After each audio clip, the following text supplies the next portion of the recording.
শ্রুতি YouTube channel Saraswati পূজার আগে নতুন একটা ভিডিও নিয়ে চলে এসেছে সকল বন্ধুদের জন্যে। এক ধামাকাধার ভিডিও।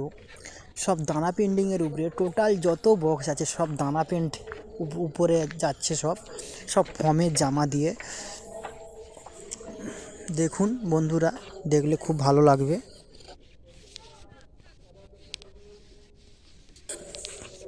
আমাদের কেবিনেটে প্রথমে পুট্টি করা হয় ভালো করে, তারপরে হচ্ছে কি দানা পেন্ট করা হয়।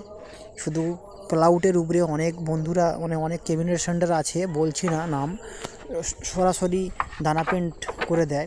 কিন্তু আমরা প্রতিটা তেল পুট্টি অবশ্যই আমরা প্রতিটা কেবিনেটে করি, তারপরে আমরা দানা পেন্ট ইউজ করি। কিংবা এমনি তেল পেন্টও আমরা ইউজ করি যখন, তখন পুট্টির পরে কিন্তু ব্যবহার করি। ভিডিওটা যদি ভালো লেগে থাকে সকল বন্ধুরা সবার কাছে শেয়ার করে দিন। বাই।